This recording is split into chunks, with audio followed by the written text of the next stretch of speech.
Si par ma faiblesse, tu peux passer, Seigneur, touche un cœur. Reste au pied de Jésus, les ne te mangeront jamais. Jamais, jamais, jamais, jamais. Le seul monsieur qui pouvait faire l'histoire de l'ancienne alliance et la nouvelle alliance, c'est Jésus. Hébreu lui les présente comme, dans l'ancienne alliance, comme l'ombre. Et dans la nouvelle alliance, on prend comme l'image véritable de choses. Mais écoute-moi, toute la Bible se résume par une seule phrase: Jésus est amour. Toute la Bible, la pensée de Dieu pour ta vie ce matin, par rapport au jeune petit garçon qui est là présent. Tu veux voir un prophète, la famille est divisée, tout est bloqué. Ne cherchez pas d'abord un prophète de la rue. Il y a un prophète qui parle bien. On dit ceci de lui, il parle tantôt d'une manière, tantôt d'une autre. Je vois les gens courir après nous les prophètes. On nous appelle chaque moment dans des familles, prophètes, prophètes. Nous ne sommes pas des dieux. Nous n'avons qu'un seul pain. Mais le seul qui a 5 pains et 2 poissons, c'est Jésus. Bonjour bien-aimés dans le Seigneur, c'est encore les prophètes Eli Patient Lumpungu. Une grande joie ce matin de vous retrouver encore pour partager avec vous, parler avec vous, sinon parler à votre cœur, pour faire comprendre que la pensée de Dieu par rapport à votre vie et vous amener la parole de Jésus-Christ ce matin, une parole de réconfort, une parole qui vous amènera à comprendre que Dieu vous aime toujours. Je voudrais qu'on aille plus loin, que nous puissions lire la parole du Seigneur ensemble. Dans Jean chapitre 6, on va aller du premier verset et on va descendre la Bible de classe ici. Après cela, Jésus s'en alla de l'autre côté de la mer de Galilée, de Tibériade. Une grande foule le suivait parce qu'elle voyait les miracles qu'il opérait sur les malades. Jésus monta sur la montagne et là il s'assit avec ses disciples. Or la Pâque était proche, la fête des Juifs. Ayant levé les yeux et voyant qu'une grande foule venait à lui, Jésus dit à Philippe: où achèterons-nous de pain pour que ces gens aient à manger? Il disait cela pour l'éprouver car il savait ce qu'il allait faire. Philippe lui répondit: les pains qu'on aurait pour 200 deniers ne suffiraient pas pour que chacun en reçût un peu. Un de ses disciples, André, frère de Simon-Pierre, lui dit: il y a ici un jeune garçon qui a 5 pains d'orge et 2 poissons, mais qu'est-ce que c'est là pour tant de gens? Extraordinaire, une parole merveilleuse, une réflexion merveilleuse qui a touché mon cœur. Alors que je méditais, j'ai compris que Dieu parle encore, Dieu agit encore. Et je voudrais partager avec vous ce matin sur cette réflexion. Il y a ici un jeune garçon. Il y a ici un jeune garçon. Et vous voyez dans la Bible, les personnes les plus importantes, leurs noms sont cités, leur histoire est racontée, par moment du début jusqu'à la fin, par moment depuis la naissance jusqu'à la maturité. Mais ce petit garçon, son histoire n'est pas connue. On ne sait d'où il vient, on ne connaît pas ses parents, on ne parle presque pas de lui. Et lorsqu'on parle de l'histoire, on continue plus bas, on dit qu'il y avait 5000 hommes. Lorsqu'on parle du mot homme, en hébreu, on veut dire maturité. Mais parmi les hommes matures, parmi les hommes avec un gabarit remarquable, il y avait aussi parmi ces gens-là un jeune garçon, un petit garçon, un jeune garçon. Alors que tous ces grands messieurs n'avaient rien, mais il y avait les petits garçons qui avaient quand même quelque chose. Je voudrais réfléchir avec toi sur cette pensée et je voudrais qu'on remonte un tout petit peu en haut pour voir ce qui se passe. La Bible dit ceci: après cela, Jésus s'en alla de l'autre côté de Galilée, de Tibériade. Il était un côté, il a demeuré de l'autre côté, il a fait des miracles, il a agi, il a prêché, Dieu a opéré, mais il a quitté ses côtés pour venir de l'autre côté. Bien aimé, écoutez, Jésus-Christ, la Bible parlant de lui, on dit ceci, qu'il a été immolé avant la fondation du monde. Il est resté au ciel pendant beaucoup de temps. Il a changé de côté. Il devait quitter l'autre côté pour venir de ce côté ici où nous nous étions. Il a quitté le ciel d'un côté. Il est venu de ce côté ici pour te rencontrer, toi et moi, afin que ta vie soit sauvée et que ma vie de même soit aussi sauvée. Il a quitté un côté. Il a changé d'endroit. Il a quitté les standings. Il est venu seulement pour te rencontrer. Bien-aimé, écoute-moi très bien, comme je disais autrefois, Jésus a un miracle prévu pour toi. Seulement, il a bougé, il a quitté une dimension, il a quitté une position pour une autre position, parce qu'il devait te rencontrer toi, il devait me rencontrer aussi moi. Et l'histoire continue. On dit qu'il y avait une grande foule qui le suivait parce qu'il opérait des miracles. Au-delà de la prédication, il opérait des miracles. J'aime l'histoire de Jean chapitre 3, alors que Christ parle avec Nicodème. Nicodème lui dit ceci: nous reconnaissons que tu es un grand docteur venu de Dieu, car personne ne peut faire. Dire oui, les gens peuvent dire ce que tu dis, mais personne ne peut faire ce que toi tu sais faire. Les gens le suivaient parce qu'il était un opérateur de miracles. Bien-aimé dans le Seigneur, écoute-moi. Suis encore Jésus, il est le même hier, aujourd'hui, éternellement. Si ton problème a changé d'obédience, ton problème est à une dimension plus élevée que l'intelligence humaine. Alors que je priais la nuit, j'ai dormi, j'ai fait un rêve où on me parlait d'une femme qui était cancéreuse. Et dans mon esprit, je me voyais en train de prier pour la femme et elle guérissait. Et j'ai compris ainsi que Jésus-Christ opère encore des miracles.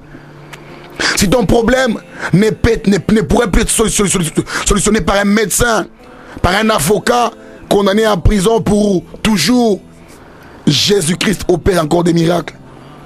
La prison peut s'ouvrir et tu peux sortir et commencer une vie merveilleuse. Mais ce qui requiert beaucoup plus, mon ami, c'est quoi? On dit qu'il monta sur la montagne et s'assit avec ses disciples. Avant que j'aille plus loin, je veux donner une personne, c'est bien, Seigneur, tu dois monter avec Jésus. Il monta sur la montagne. Il y a des choses que tu ne peux voir si tu ne montes sur la montagne. C'est lorsque Christ est monté sur la montagne qu'il a vu la grande foule. Avant qu'il ne monta, il ne voyait pas encore la grande foule. Dans Apocalypse chapitre 4 verset 1, l'ange dit à l'apôtre Jean, il dit: monte ici, je te ferai voir des choses cachées. Monte ici, ne reste pas en bas. Il y a un ici où Dieu t'attend, tu dois monter. Ne restez pas au même niveau, ne restez pas à la même dimension, ne restez pas au même endroit. Monte ici. Tu es déjà chrétien, c'est bon. Tu pries déjà 1 heure, c'est bon. Tu pries déjà, c'est déjà bon déjà. Mais monte encore. En prière, monte encore. En parole, monte encore. En révélation, monte encore. Il y a un ici où Dieu veut te voir. Il y a un endroit où Dieu t'attend et les rendez-vous est au sommet de la montagne. Ne reste pas en bas. La Bible dit ceci: que la maison, la montagne de la maison de l'Éternel sera placée au sommet, sur les sommets des montagnes. Dieu ne te veut pas en bas. Lorsque Dieu voulait parler avec les prophètes, lorsque Dieu voulait manifester sa gloire en Israël, Dieu était appelé un Dieu des montagnes. Il montait avec Moïse à la montagne, avec Élie à la montagne. Les commandements de Moïse ont été transmis à la montagne. La rencontre entre Moïse et Dieu s'est passée au sommet de la montagne. Lorsque Dieu a voulu ramener le cœur d'Israël vers lui, à l'époque d'Élie, était au sommet de la montagne. Il fallait monter. C'est pas un moment difficile, c'est pénible. Tu mets un pas, tu mets un autre. Tu es fatigué, ne t'arrête pas au pied de la montagne. Monte les rendez-vous au sommet de la montagne. Il y a des choses que tu dois commencer à voir. Il y a des visions que tu dois commencer à voir. Il y a une grâce qui doit s'exprimer en toi. Mais pour qu'elle arrive à crier, monte au sommet de la montagne. Ne reste pas en bas. C'est en montant au sommet de la montagne que tu verras les jeunes garçons. Il y a des solutions que tu n'apprendras à voir que lorsque tu apprends aussi à monter. Bien-aimé dans le Seigneur, monte. Dans Luc chapitre 6, pour la sélection des disciples, le Christ a prié toute la nuit. Tu as déjà prié une journée? Oui. Tu as prié 2 heures, 3 heures. Va plus loin. Il y a des ceux qui ont déjà prié 10 heures. Va prier 10 heures. Cherchez Dieu. Monte au sommet de la montagne. Lis la parole, médite-la. La Bible dit ceci: que ces livres de la loi ne s'éloignent point de ta bouche. Médite-les jour et nuit, afin d'agir fidèlement selon ce qui est écrit. C'est alors que tu auras du succès. Le succès est la conséquence de la méditation. Tu as déjà lu la Bible. Ne lis pas la Bible comme une histoire, mais médite la parole. Puise dans la parole, enivre-toi de la parole, bois la parole, dors sur la parole, rêve sur la parole, mange de la parole et vis la parole de Dieu. Monte ici. Tu es resté au même endroit il y a très longtemps. Caleb dit à Josué: nous sommes restés très longtemps sur cette montagne, donne-nous cette là aussi. Bien-aimé, un rendez-vous et quelque part Dieu t'attend. Tu dois voir des choses. Ta manière de voir doit changer. Lorsque la vision grandit, les actions grandissent aussi. Le leadership est assis sur la vision. Un homme qui peut voir loin, c'est aller loin. Où tu t'arrêtes en vision, c'est où tu t'arrêtes aussi en action. L'énergie que tu as est motivée par la vision que tu as. Lorsque tu n'as pas une vision, ton énergie est inerte. L'énergie est en toi comme une force obsolète et ne bouge pas. Mais quand tu vois loin, Dieu commence à t'amener aussi loin. Ce matin, je t'amène, je te conseille à monter. Et j'aime Jésus qui montait avec ses disciples. Pasteur, monte avec tes disciples. Prophète, monte avec qui Dieu t'a mis à côté. Monte avec ces gens-là. Allez en prière, cherchez les seigneurs, priez ensemble. Ne prie pas toujours seul. Il y a des moments où Christ priait seul. Il y a des moments où il montait seul. Mais il y a aussi des moments où il montait avec les disciples. Monte avec eux. Parce qu'au fait, il arrivera un moment où tu seras fatigué. Ce sont eux qui vont travailler à ta place. Monte avec eux. Initie-les au travail de Dieu. Monte avec eux, initie-les à la présence de Dieu. Monte avec eux, stimule-les à aimer la présence de Dieu, à avoir soif de la parole du Seigneur. Et c'est ce que Jésus-Christ était en train de faire. Et la Bible déclare qu'il y avait, c'était un moment de fête. Ayant levé les yeux et voyant une grande foule venir vers lui, Jésus dit à Philippe, Christ demande à Philippe, il dit, trouvez de quoi manger pour ces gens. Mais j'aime la suite du verset. Parce qu'en fait, lorsque Christ soumet un problème à un homme, il a toujours la solution. La Bible dit quoi? Il savait ce qu'il devait faire. Il savait, avant de poser la question à Philippe, de savoir comment trouverons-nous de quoi manger pour ces hommes ici. Dans son cœur, il savait déjà ce qu'il allait faire. Merveilleuse réflexion. Bien aimé, lorsque les professeurs donnent une interrogation aux enfants ou un examen, ils ne demandent pas aux enfants de l'apprendre la science qui les a appris. Mais plutôt ils devaient vérifier seulement si la science qui les a communiquée est réellement entrée en eux et a trouvé une place. Les professeurs n'apprennent pas chez les disciples, mais ils vérifient si la science, la doctrine qu'il a conférée aux disciples est vraiment assise. Lorsque Dieu pose une question, ce n'est pas parce qu'il veut apprendre de toi. Dieu plutôt a besoin de savoir si la foi est déjà assise en toi. C'est pourquoi il dit à Philippe, trouve de quoi manger. Et Philippe lui dit, Seigneur, dans la caisse, après réunion des bains de libération en huis clos, les cadres macroéconomiques réunis en congrès spécial avec la CIRGL ont décidé ceci, ont trouvé que la caisse ne réunit pas assez de moyens pour pouvoir nourrir 5000 hommes. Nous n'avons que 200 deniers seulement. 200 deniers seulement, équivalent peut-être, je ne sais pas, $180. Même s'il faut acheter un pain, nous ne trouverons pas un pain pour nourrir tout le monde. Ils avaient déjà faim. Mais Jésus-Christ a posé la question parce qu'il savait. Il savait. Jésus connaît ton problème. Il connaît ta maladie. Il connaît les péchés qui tourmentent ta vie. Il connaît ces péchés-là. Et lui, c'est la solution. Il connaît. Quand il pose la question, est-ce que tu peux faire ça? Il connaît. Il demande à Ézéchiel, Ézéchiel, est-ce que ces eaux peuvent-ils revivre encore? Ézéchiel lui dit, Seigneur, toi-même tu le sais. Il le sait, c'est vrai qu'il sait. Il sait qu'il y a une solution. Dieu ne pose pas de questions pour rien. Dans chaque question de Dieu, une intelligence mystique est cachée dans cela. Une intelligence hors du commun est cachée dans la question de Dieu. Et je réfléchis personnellement parce qu'au fait, il y avait un moment, le regard de Christ était braqué sur le jeune garçon. Il regardait, il disait, voilà ma solution. Mais à un côté, il pose à Philippe, Philippe, les pains, trouvez les pains pour ces gens ici. Alors, bien aimé Seigneur, qu'est-ce qui touche beaucoup plus mon attention dans ces textes ici? C'est l'histoire qui commence finalement par ici. Philippe lui dit, non, rien à faire pour l'instant. Il y a un disciple qui vient, le frère de Simon, André, qui lui dit, Seigneur, nous n'avons certainement pas de quoi donner à ces gens à manger. Mais nous avons quand même ici un jeune petit garçon. Un jeune garçon, il y a un petit garçon, il y a un jeune garçon qui est là. Au fait, dans la pensée d'André, c'est quoi Jésus? Lève-toi, tiens le micro, donne un communiqué, que ceux qui ont des foufous, qui ont du pondou dans leur sac, dans leur gibecière, du poisson et des pains, qu'ils sortent tout ce qu'ils ont ensemble, qu'on mélange avec les 200 deniers et qu'on donne à tout le monde à manger. Mais Jésus-Christ, lui, s'arrête seulement sur les jeunes petits garçons. Alors voici ma réflexion, mes seigneurs. Pourquoi est-ce qu'on ne parle pas du jeune garçon? Un homme aussi merveilleux, qui apporte une grande solution, qui résout les problèmes de 5000 papas.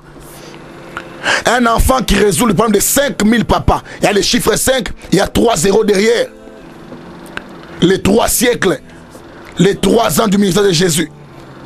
Pourquoi est-ce que ce jeune garçon n'est-il pas mentionné? Lorsque David a produit un exploit en Israël, il a vaincu Goliath. Le roi demandait de qui est-il fils? J'aurais aussi voulu qu'on demande de qui est-il enfant, ces jeunes garçons. Mais on ne pose pas de questions. On ne cherche pas à savoir pourquoi seulement lui avait 5 pains de poisson. Pourquoi n'avait-il pas 10 pains? Lui était seul. Pourquoi sa mère ou son père ne lui avait-il pas donné 2 pains ou un seul pain et un poisson? Mais seulement 5 pains et 2 poissons. Et là, je commence à réfléchir. Pourquoi cet enfant, on ne parle pas de sa généalogie? Il engendra, jusqu'à arriver à cet enfant-là. On ne parle pas de lui, pas d'identité. Et son histoire, c'était comme une mèche simplement. Si j'étais avec ces gens qui écrivaient la Bible, je leur aurais dit, vous n'êtes que des ingrats. Comment parler des hommes qui sont extropiés comme Mephibosheth, mais ne pas parler de ces jeunes garçons? Pourquoi? Finalement, bien aimé Seigneur, écoute-moi très bien. L'identité du jeune garçon est dans la bouche de ceux qui mangent le pain. Celui qui mange le pain a lui-même une révélation pour les jeunes garçons. Il se dira, oh, merveilleux, c'est une solution. Lui, on l'appellera désormais solution. Parce que chaque fois que l'homme a une révélation de Dieu, il y a un nom qu'il donne à Dieu. Les jours où Abraham a découvert que Dieu pouvait pourvoir aux besoins de gens, il l'a appelé Jéhovah Jireh. Les jours que Moïse a reconnu que Dieu pouvait protéger Israël, il l'a appelé Jéhovah Nissi, notre bannière, notre protection et sécurité. Les jours où Gédéon a rencontré Dieu dans la puissance, dans la tranquillité, il a dit ceci, on l'appellera Jéhovah Shalom, le Dieu de paix. Quelle est la révélation que tu as de Dieu? Nous découvrirons que tu es en relation avec Dieu lorsque tu as un nom que tu donnes à Dieu dans ta vie personnelle. Il n'a certes pas de nom, mais il est la solution. Il n'a certes pas d'identité, il est la solution. Il n'a certes pas de père, on ne parle pas de son père. C'est exactement ça Jésus. L'homme sans généalogie, sans père ni mère. On parle de lui, on dit qu'il est descendant de l'ordre de Melchisédek. Sans généalogie. On ne parle pas de son père, on ne parle pas de sa mère, on ne parle que de lui. Et le seul homme, le seul enfant qui pouvait avoir 5 pains de poisson, jeune garçon, c'est Jésus. Parce que les 5 pains aussi sont l'image des 5 ministères. Les 5 ministères devaient travailler avec les 2 poissons. Ils sont l'image des 2 alliances. L'Ancien Testament et le Nouveau Testament, plutôt l'Ancienne Alliance et la Nouvelle Alliance. Les 2 devaient travailler ensemble. Les 2 alliances devaient s'asseoir sur les jeunes garçons. Les 5 ministères devaient s'asseoir sur les jeunes garçons. C'est lui seul qui était la solution plénipotentiaire pour ces gens-là. Au même moment, prophète, il prophétise, il montre la direction, il montre le chemin à ceux qui sont égarés, ils sont perdus. Quand ils mangent les pains de la prophétie, ils reçoivent le chemin. Ils sont égarés, ils sont perdus, ils ne connaissent pas l'issue du chemin. Mais quand ils mangent le pain prophétique, ils reçoivent la révélation de Dieu et ils reconnaissent le chemin. Il est l'apôtre, parce qu'en fait c'est lui qui posait les fondements, les jalons de l'église. Les jalons, les fondements de Dieu ont été posés. On lui pose la question de savoir quel est le plus grand commandement, quel est le plus grand fondement de la vie chrétienne. Il dit, tu aimeras l'Éternel et ton Dieu, et ensuite tu aimeras ton prochain comme toi-même. C'est lui l'apôtre de l'église, Jésus-Christ de Nazareth. Les grands docteurs, pourquoi? Parce que lui a l'enseignement du cœur de Dieu. Il dit, aimez-vous les uns les autres. C'est alors que le monde reconnaîtra que vous êtes mes disciples. Parce que c'est lui l'enseignant de Dieu. C'est lui l'évangéliste. Remarquez l'histoire de Jean chapitre 4. Avec la femme samaritaine. Il peut quitter ses disciples, quitter tout son bien-être pour aller rencontrer une âme perdue. C'est lui le super évangéliste. Oh, mon évangéliste est Jésus-Christ. Lorsque lui prêche, même les cœurs les plus durs peuvent se convertir. C'est lui le véritable pasteur. Il dit quoi? Je suis le berger. Je suis le berger et vous, vous êtes mes brebis. Mes brebis entendent ma voix. La sécurité n'est nulle part ailleurs qu'en Jésus. Si tu es brebis de Jésus, tu ne seras jamais mangé par un loup. La chèvre de Mességuin a mal fait son histoire. La chèvre a été mangée au sommet de la montagne. Pourquoi? Parce que d'abord une chèvre, mais aussi une chèvre qui n'avait pas de berger responsable. C'était un agneau. L'agneau s'est resté à la maison avec Mességuin. Reste au pied de Jésus, les loups ne te mangeront jamais. Jamais, jamais, jamais, jamais. Le seul monsieur qui pouvait faire l'histoire de l'ancienne alliance et la nouvelle alliance, c'est Jésus. Hébreu le présente comme dans l'ancienne alliance comme l'ombre. Et dans la nouvelle alliance, on prend comme l'image véritable de choses. Mais écoute-moi, toute la Bible se résume par une seule phrase: Jésus est amour. Toute la Bible, la pensée de Dieu pour ta vie ce matin, par rapport au jeune petit garçon qui est là présent. Tu veux voir un prophète, la famille est divisée, tout est bloqué. Ne cherchez pas d'abord un prophète de la rue. Il y a un prophète qui parle bien. On dit ceci de lui, il parle tantôt d'une manière, tantôt d'une autre.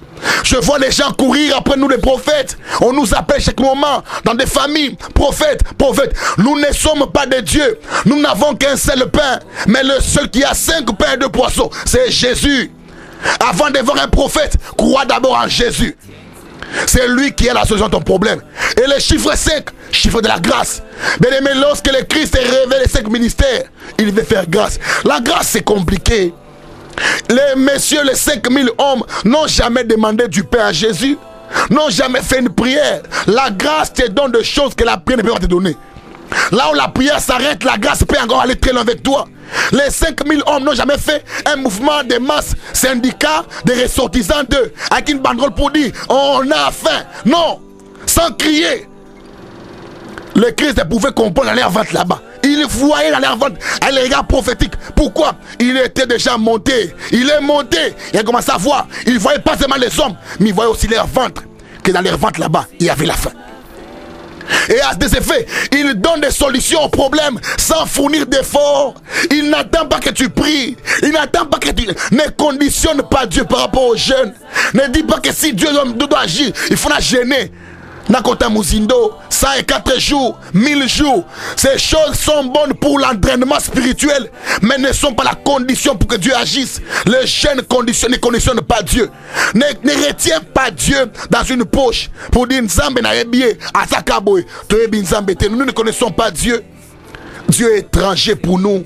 Chaque jour, il est merveilleux. Il est extraordinaire chaque jour. Ce qu'il fait est splendide. Il est par moments insoupçonnable. Quand il vient comme s'il ne ferait rien. Marc, c'est lui qui a toute la solution. Bien aimé, Seigneur, la grâce fait que tu ne demandes pas des choses. La grâce fait que Dieu voie ton besoin et qu'il les solutionne sans que tu ne pries. Il n'a pas prié, ils n'ont pas demandé. Mais à cause du jeune garçon, le jeune garçon est encore là aujourd'hui. Et puisqu'il est là présent, il te donnera du pain sans que tu ne demandes. Tu as faim, le jeune garçon est déjà là. Je vais signaler, aide-moi à dire à ton voisin à gauche et à droite que le jeune garçon est déjà là. Messieurs et madame, vous n'avez pas d'enfants, ce n'est pas un problème. Le jeune garçon est déjà là. Il donne des enfants même quand vous ne demandez pas. Ma soeur, tu tomberas enceinte. Tu accoucheras même sans demander. Pourquoi? Le jeune garçon est déjà là. Le jeune enfant est déjà présent. Les choses vont changer. Pourquoi? Le jeune garçon est déjà présent. Je t'en supplie, bien-aimé le Seigneur, ne t'inquiète pas. Il y a un jeune garçon qui est présent. Il y a un jeune garçon qui est présent. C'est Jésus-Christ de Nazareth, l'homme aux 5 pains et aux 2 poissons. Bien-aimé le Seigneur, que je vais te dire ce matin encore. La grâce est encore disponible. Les paniers, il dit faites-les asseoir. Jésus-Christ ne donne pas de pain à ceux qui sont debout. Ceux qui sont debout sont des visiteurs. Ceux qui sont debout ont l'intention de partir. Il faut d'abord t'asseoir. S'asseoir pourquoi? Parce qu'en s'asseyant, on devient disciple. On devient membre de la maison. Faites-les asseoir, disciplinez-les, rendez-les disciples. C'est en s'asseyant qu'on devient membre de la congrégation de Jésus, des frères de Jésus. Faites-les asseoir. Et étant assis, ils ont servi les pains. Les gens commencent à manger les pains et les poissons. Ils ont mangé. Ils ont oublié les jeunes petits garçons. Et la dernière phrase, c'est celle-ci, bien aimé Seigneur. Parce que même après avoir vécu la grâce, ne dilapide pas la grâce. Parce que les morceaux qui sont restés, Christ les a fait ramasser. On a fait 12 paniers pour les 12 tribus d'Israël qui sont restés. Or aujourd'hui, l'Israël véritable, ce n'est pas les pays d'Israël, c'est nous qui sommes les vrais Israël.